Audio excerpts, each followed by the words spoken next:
Vibe Mundial FM.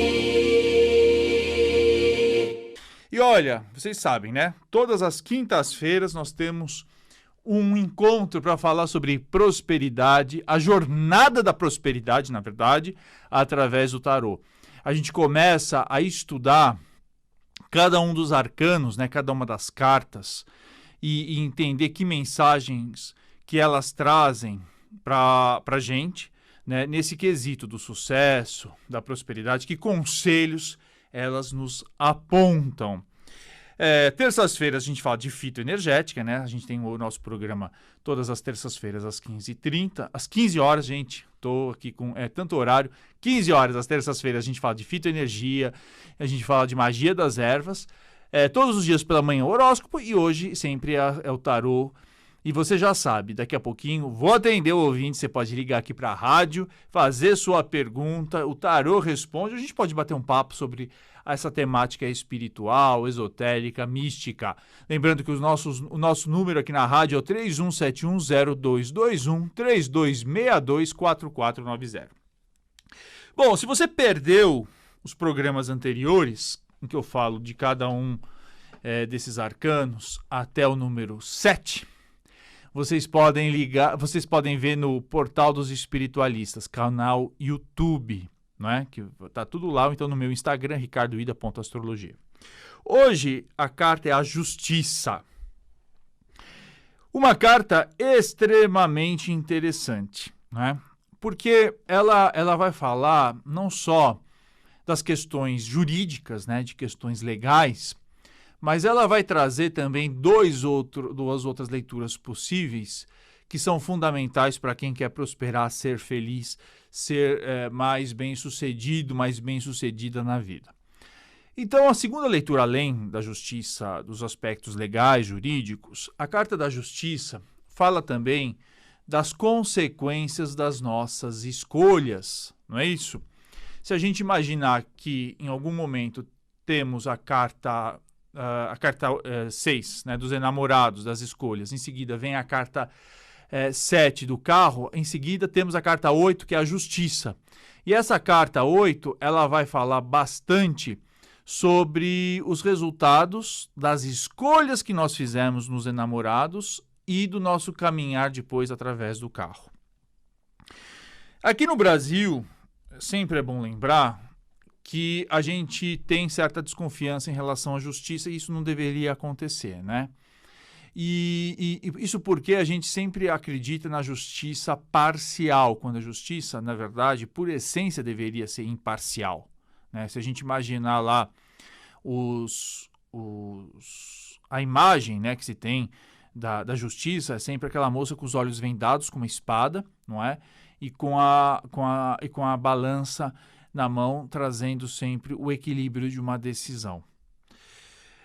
Uma sociedade precisa ter uma justiça confiável, né? Porque é a justiça que dá segurança para as pessoas agirem, não é? Quando você tem uma lei e essa lei se faz aplicada de uma maneira justa, as pessoas sabem até onde elas podem ir e sabem até onde elas não podem ir, que limites que elas têm. Isso porque a justiça, ela vai trazer sempre o equilíbrio, né? O equilíbrio das relações. E não existe prosperidade se não houver equilíbrio nas relações. Isso seja entre clientes e fornecedores, seja patrão entre empregados. O equilíbrio é necessário, porque é no equilíbrio que todo mundo ganha. É o jogo do ganha-ganha, não é? Se em algum momento uma das partes perde, né, a relação, até mesmo uma relação afetiva, ela entra em declínio, ela começa a se complicar, não é? Uma relação harmoniosa, uma relação próspera é aquela relação em que todo mundo sai ganhando, não é? De alguma maneira. E esse ganho já é conhecido antecipadamente por todas as partes. Então, se quando você entra num casamento, por exemplo, vou dar esse exemplo, e você jura lá a fidelidade até o final da morte, está junto na tristeza e na doença, na alegria, não é? E na fartura, você está deixando muito claro quais são as regras. E quando alguém quebra essas regras, quer dizer, entra um desequilíbrio da relação. Quando uma pessoa vende um produto e ela anuncia as qualidades desse produto, ela tem que cumprir, ela tem que honrar, não é? Caso contrário, a credibilidade termina e ela não tem mais sucesso até um determinado momento em que o empreendimento fecha porque as pessoas desacreditaram, não é, das promessas feitas pela empresa. A mesma coisa dentro de uma relação trabalhista, né? Você é contratado, você tem que entregar o seu melhor, você tem que entregar os horários, fazer aquilo que você se comprometeu a fazer, e o patrão, a patroa também tem que pagar conforme aquilo que foi combinado, foi ajustado. Então, a primeira questão da justiça é isso, equilíbrio nas relações. Só o equilíbrio nas relações, não é? A transparência nas relações é que garante uma prosperidade na vida das pessoas. A segunda questão diz respeito a entender que todas as decisões, todas as nossas escolhas vão sim gerar um resultado. E nós temos que estar aptos a pagar esse resultado. Como eu falei para vocês, tem duas cartas no tarô que falam sobre lei do retorno. É o julgamento e tem a justiça, né? E para isso é preciso que a gente realmente avalie com cuidado essas decisões, sabendo que qualquer decisão que a gente tome ou que a gente não tome terá sim uma consequência. Eu tenho acompanhado, né, assim, com atenção toda a situação que a gente está vivendo no país em relação ao Covid-19. Eu, enquanto espiritualista, acredito piamente na perfeição de Deus e que tudo que a gente passa sempre tem algum propósito, não é? Seja para desenvolver algumas habilidades, seja para a gente repensar os nossos valores, não é? Toda dor é um sinal de que algo estava errado, né? A dor no corpo físico tem esse significado, né? Quando você sente uma dor, é o corpo dizendo que tem algo errado, que você precisa tomar as devidas precauções, procurar uma cura ou procurar mudar os seus hábitos, não é? O seu corpo físico, as suas atividades físicas, etc. Quando a gente sente uma dor no coração, também é um recado da vida de que a gente está tomando alguma decisão errada, alguma decisão equivocada. E aí fica também uma orientação de que quando a vida coloca situações complicadas na vida de todos nós, é um convite para transformação, é um convite para mudança. Nós fomos sempre um povo muito indisciplinado, né? Eu não digo eu, você, não, meia dúzia, não, mas enquanto povo, né? A gente faz parte do povo brasileiro. É feio quando você fala os brasileiros, como se você estivesse, né, se colocando fora disso, porque nós fazemos todos parte de uma família, né? De uma nação. O brasileiro sempre agiu com muita indisciplina, né?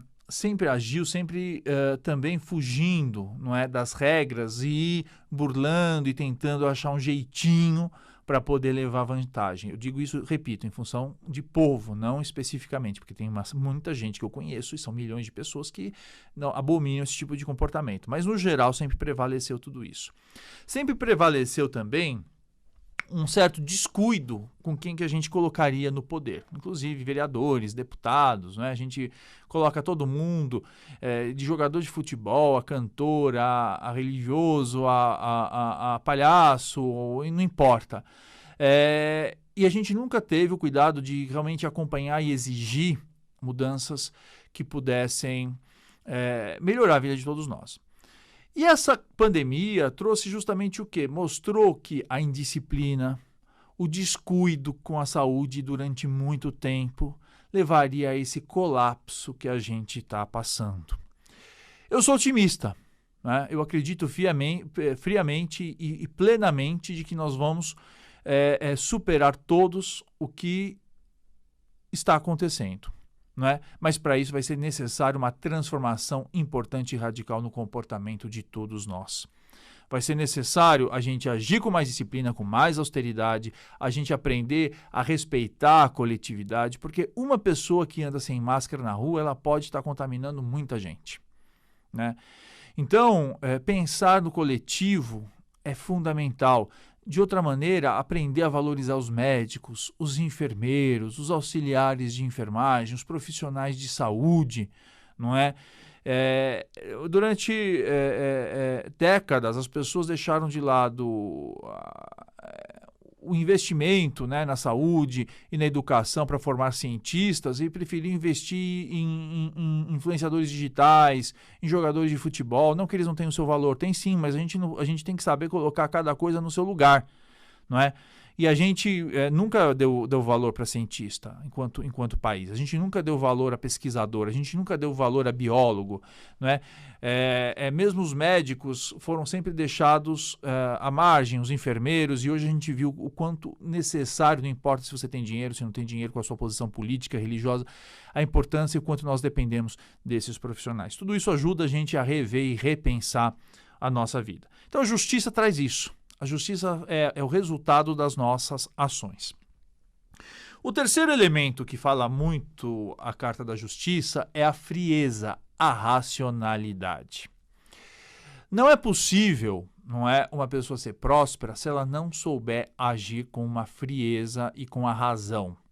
Pessoas intempestivas, pessoas impulsivas, pessoas que não têm autocontrole, autodomínio, elas sempre colocam muito a perder, né? Na sua vida profissional, na sua vida afetiva, na sua vida espiritual, nos seus relacionamentos. Pessoas que não têm o controle sobre a raiva, que não têm o controle sobre a língua. Pode ser o seu caso, né? Muito possivelmente pode ser o seu caso. Sempre entram pelo cano, não é? E a justiça fala muito disso. A justiça traz muito esse elemento de frieza e de autocontrole, né? Você veja que um juiz, não é? Um juiz, um profissional, um magistrado, um desembargador, enfim, eles precisam agir de uma maneira muito contida, de uma maneira muito controlada. Um juiz que perde o controle, por exemplo, no julgamento, ele é afastado, né? Alguém que perde a compostura não pode exercer esse cargo, não é? Então é exigido, sim, uma frieza, uma racionalidade e um entendimento, o uso da inteligência para se tomar decisões. E a maior parte das pessoas realmente elas fracassam na vida, em seus projetos, porque em surtos, né? Começam Gente, assim, isso todos nós já passamos, né? Não estou falando uma coisa que é desconhecida de cada um de nós, mas que a gente precisa, em algum momento ou outro, se a gente quer melhorar de vida, tomar os devidos cuidados.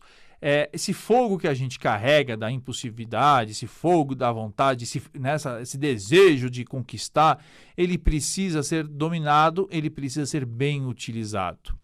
Pessoas com muito fogo, mas nenhum tipo de autocontrole, elas acabam sendo violentas, elas acabam sendo agressivas. Agora, as pessoas que têm um fogo gigante, que têm aquele ânimo, que têm aquela vontade, que têm aquela coragem e usam com inteligência, acabam sendo grandes líderes, grandes empreendedores, porque eles não desistem fácil. Diante das adversidades, aquele fogo continua motivando as pessoas a agir. Vibe Mundial.